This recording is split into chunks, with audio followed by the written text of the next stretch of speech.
Hello, everyone, and welcome to another episode of the Clarisee podcast. I am Elena, and I am looking forward to this conversation. Now, I probably say that every month, but every month is true. For any newcomers out there, or for those who just may have forgotten, the purpose of every Clarisee conversation we have, it's to see ourselves, others, and God clearer, so that we can clear up some of our blind spots and get to living the abundant life that we were created for. Now remember, Clarisee is a blog, a vlog, and a podcast. So you can watch, read, or listen to any of the Clarisee content on various platforms and always on clariseeblog.com. All right. So this month's convo is a bit nostalgic for me. I was talking to my oldest sister. She is the firstborn. And she reminded me of something that my grandfather used to say that his father told him. He would say, your gifts will help you, but they'll also hurt you. You see, he knew that his gifts were a blessing, but sometimes they felt like a curse.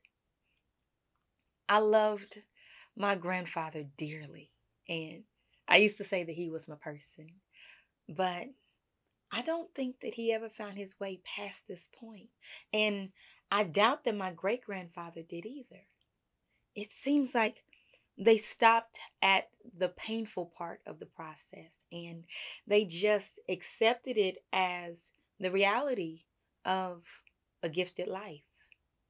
And honestly, I don't blame them because I found myself at the same point right now. The cost of my gift feels so heavy.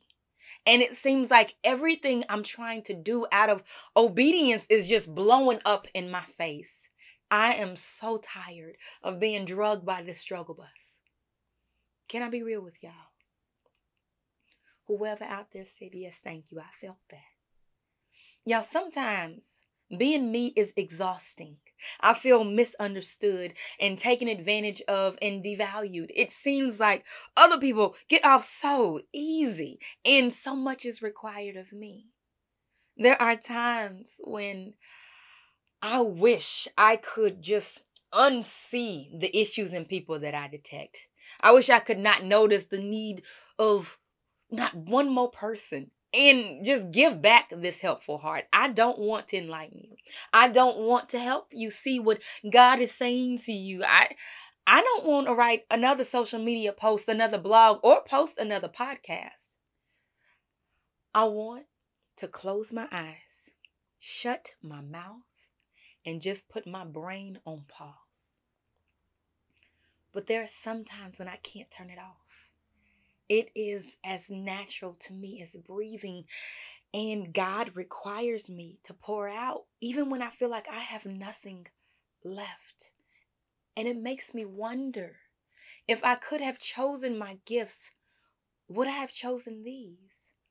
Or would I have happily let someone else become this person?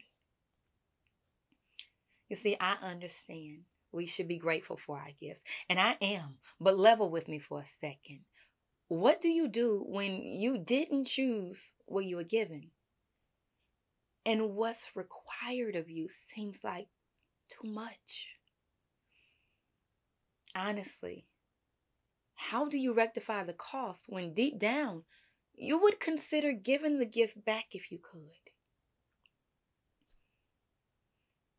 Now, let's take just a little side note. It doesn't matter what the gift is, whether you are wise or funny or organized or have a great voice or can cook. Anything you naturally do well is a gift from God that can be used for his glory. And now, for the sake of this conversation, every gift is on the table, spiritual gifts included. If you did not give it to yourself, it's a gift. We are all multi-gifted people that are equipped with these gifts just so we can be who we're supposed to be and do what we're meant to do. No gift should be minimized or discounted or excluded. Every gift is valuable and every gift requires a cost. So here's the first clarity point. The conundrum is our gifts may come naturally to us, but they require us to pay a seemingly unnatural cost. They require our sacrifice in the most strategic and sometimes excruciating ways, but it pays divine dividends. The point of every gift is to draw humans to God, ourselves included. For others, our gifts remove the obstacles to allow them to better experience God. For us, it removes the inner obstructions that hinder God from existing in and moving through us. The cost we feel is simply what's required of us to allow these two goals to be achieved. But that's the thing, isn't it? It's when our gifts stop being easy, when they stop feeling natural, that we are forced to face the cost of being who we are. You see, helpful hearts, they can get bruised frequently. Givers taken advantage of. Encouragers, they can be forgotten. Creatives misunderstood. The dependable ones, they can be weighed down with pressure, and the defenders can be left feeling defenseless. We don't get to choose the cost of our gifts, but it's on us to decide if we'll pay it. And that's where we typically get hung up. So, where do we start? I feel like I'm at the same point my ancestors reached, but I can't respond like they did. It didn't seem to work out for them, but honestly, what I'm doing isn't working out for me either. So what do we do? That's the point where God told me that their understanding wasn't the end of the revelation. If they would have just kept going in the process, they would have reached transformation. You see, it's not really about the cost. It's about our response to it. So here's the second clarity point. When you don't truly understand the purpose of your gift and value it enough to go through the process of maturing into it, that's when you make your gift a curse. So the way I see it, we have two things that we need to do. First, we need to understand what we may be doing to make our gifts feel like a curse. And then we need to decide if we're going to keep doing it or if we're going to stop. Now, when this first question came to mind, God shared with me his thoughts about the ways I shifted myself into feeling like my gifts were a curse. He showed me 4 things that I was doing that were putting my gifts at risk for becoming a curse. So I want you to listen and see if any of this is true for you. 1, I ignored the purpose of the process. Honestly, I blame my parents in their affinity for group punishment, but what about them? They should be in trouble too, tendency. I guess it was wrong. I couldn't even get it out right. See, comparison often distracts me from the purpose of my process, and I forget this is a game of one. My gifts are for my development. It's not about them, whoever them is. You see, these frustratingly painful people problems that I face, that I find myself in, they exist only to develop the faith and trust and peace and compassion that I need to better operate in my gifts. Regardless of how we're gifted, character development is a requirement. It's a priority, and it is the foundation of our success. Every time I start feeling burnout, I forget that there was a moment that I was excited about this gift. At one point, I was amazed at what God did through me, and I celebrated the results almost as much as the people that were benefiting from them. And when all we can see is the cost of our gifts, we have to remind ourselves it's not just that the world needed this, we needed it first. We are always first partakers of our gifts, and no one truly benefits from them more than we do. I know life may make you think that it's an upside down deal, but it's not. Our gifts are to help broken people, true, but they're also carried by imperfect humans, aka us. Why God entrusted divine gifts to humans, I will never understand. But the process of maturing into our gifts, it develops these human vessels into the right dwelling places, the right temples for our gifts, so that they are protected and made effective. But remember this, before our gifts can make room for us out in the world, they must make room in us. And this is what the process is for.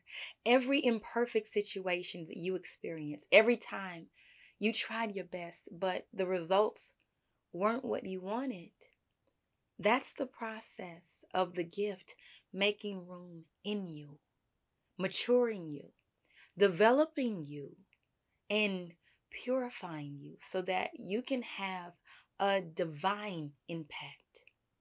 And when we see it that way, we don't become overwhelmed by all of the things that didn't go quite right, because we know that the purpose of all of it is to make us better, stronger, and more impactful. Now, here's number 2. I didn't understand my gift, so I abused it. I think that my life would be easier if the point of my gift was to make me feel celebrated or valued or safe. And since that's obviously not the world that we live in, I have to admit that I have been guilty of hijacking my gift to satisfy these cravings. See, when your gift is hijacked, it becomes a perverted version that attempts to fulfill your own wounded needs.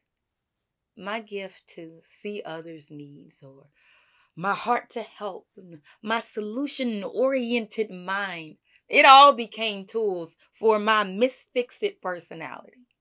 But no matter how I tried to make it okay, it wasn't, because that was never their intended design. And eventually I had to unlearn how I operated in my gifts, because my habit was to use them to offset the areas in me that weren't healed.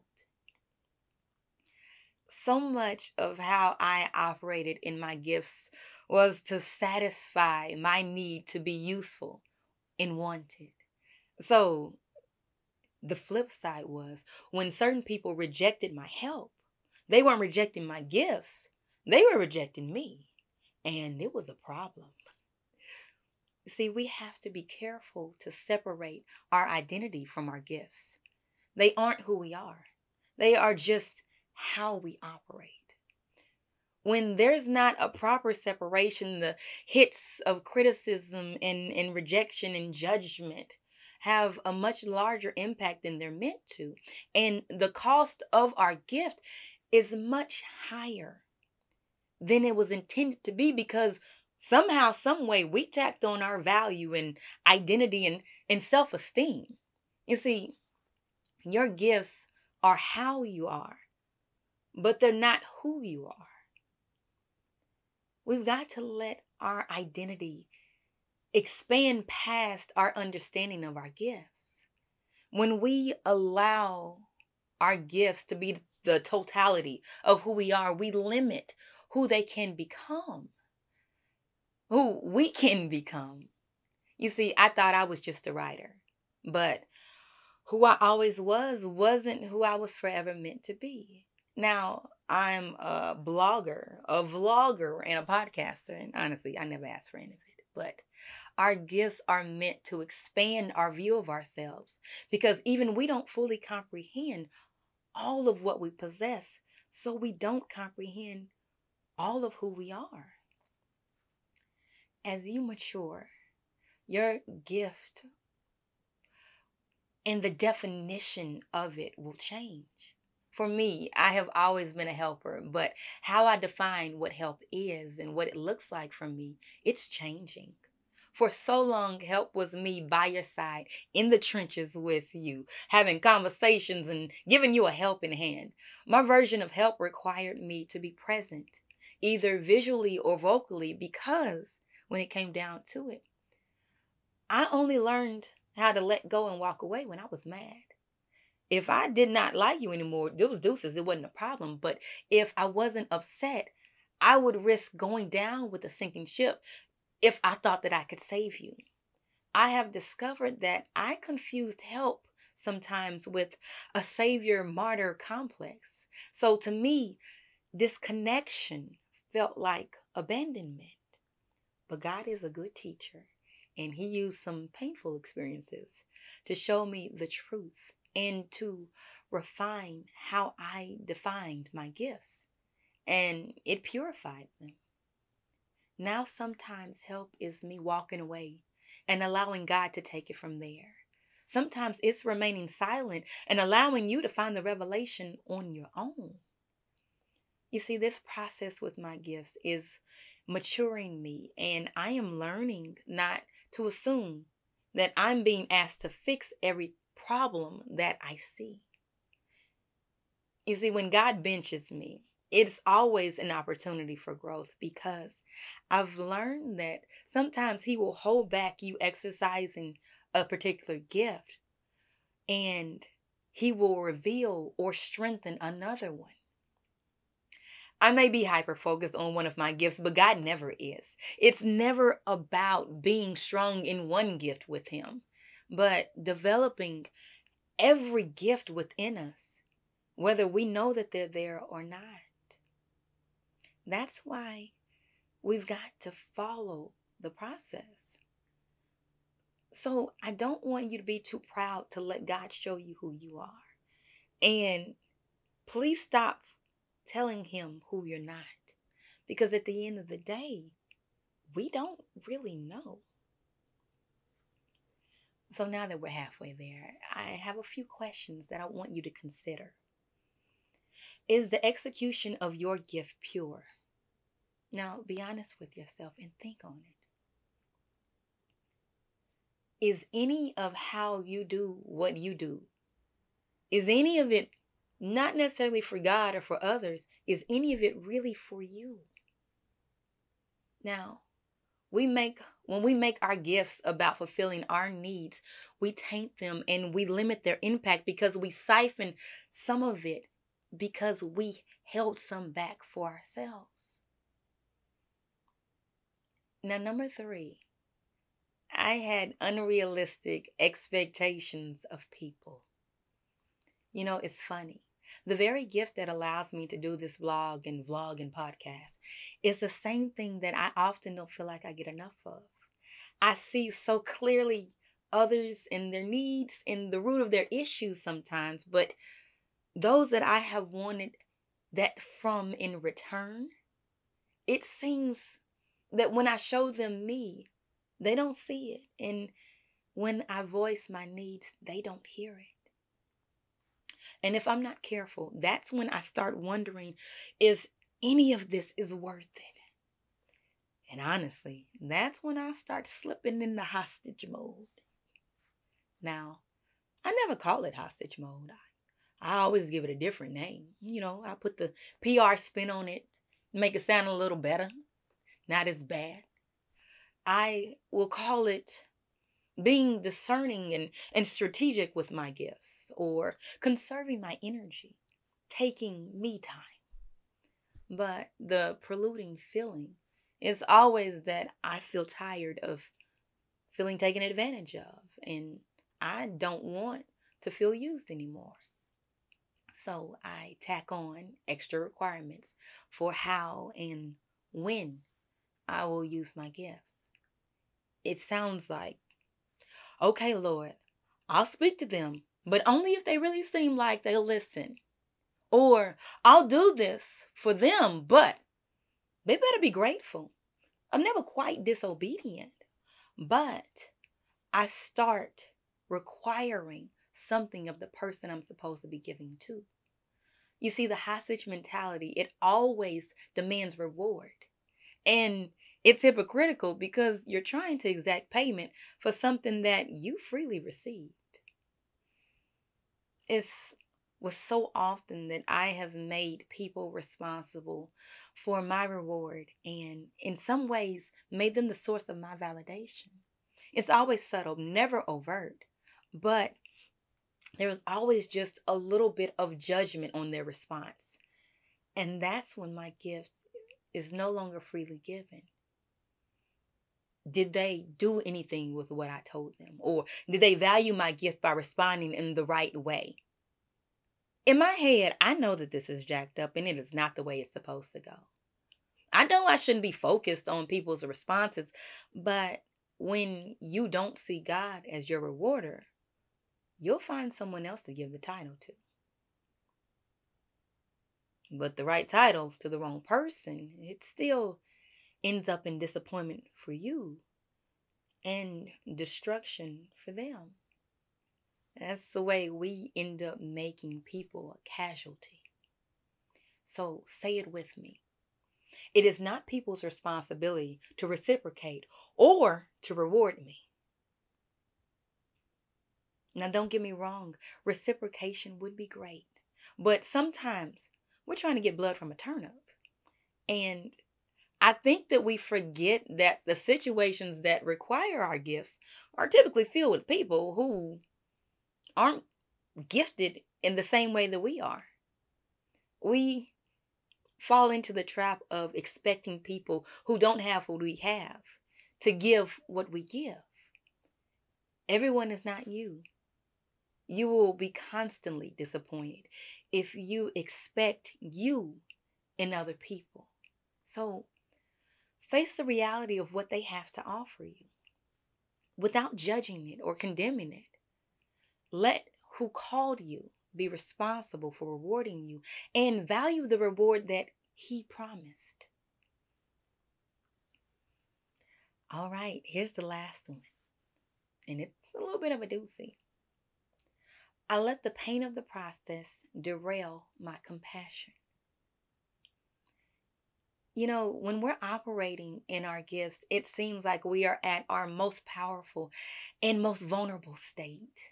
We are doing things that we may not have ever thought that we were capable of, but we're also lights on a lampstand. And the attention that we attract may bring comments and criticism and judgment and lies and gossip and attempts at sabotage and all of this foolishness. And regardless of what it is specifically, it can all generally be categorized as pain. The pain of the process too often makes us stop in the process. But when we do that, it gives us an altered reality and a victim's mentality. And victims can never really prosper until they get that out. You know, I realized this month that that's what happened to me. There has been one experience in particular that was so painful that when I looked at it, all I could see was how I'd been taken advantage of, hurt, and abused. But it seemed like God kept sending me right back to that same situation to help. And I couldn't understand why. Why he just wouldn't let me leave. Leave me alone. Send someone else. You have to have other options. Why me? But I learned that sometimes our healing comes from facing painful places, and our gift is purified from being used in ways that are truly a sacrifice. The pain is an evident and unavoidable part of the process, but we should never accept that the pain should hurt in the same way for the rest of our lives. We should grow to the point where what hurts us has to evolve too. That means that the same things won't hurt me forever. Not because I've become jaded or hardened or I've stopped caring. No, it's because I've matured to the point that some things don't affect me like they used to. And I've healed to the point where I no longer attract some things to me either. You see, some pain comes to teach us a lesson. But once we've learned it, that pain is no longer necessary. Also, there are some things that hurt us only because they trigger and hit that wounded place. But healing alleviates our pain points. We must make sure that we don't decide and accept pain and tell ourselves that this is just how things are meant to be. When we do that, we sign ourselves up to be locked in an experience of more pain. And we end up experiencing more than we're meant to because we stay there. And staying there, it changes us. It breaks us down. It makes us guarded and hardened and bitter. Pain steals our strength and it jeopardizes our gifts because it kills our compassion. You see, every time Jesus operated in his gifts, it's because he was moved by compassion. So that's the genesis of every gift that we have. And that's the reason we are gifted at all. Without compassion, our gifts plateau or they become inoperable because they're cut off from their power source. You see, we have to fight to maintain our compassion for those that we're called to, regardless of their response. It has to become our priority and our responsibility to keep ourselves in a compassionate place. And the only way to do that is to stay in the presence of God, staying connected to him. It keeps us in a cycle of giving and getting compassion because we can't give what we don't have. So now that we've reached the end of this particular conversation, what are you going to do? If you started this like me, feeling like your gift was a little bit curse-like, if any of these 4 points resonated with you and you saw evidence of them in your life, you have to decide what you are going to do.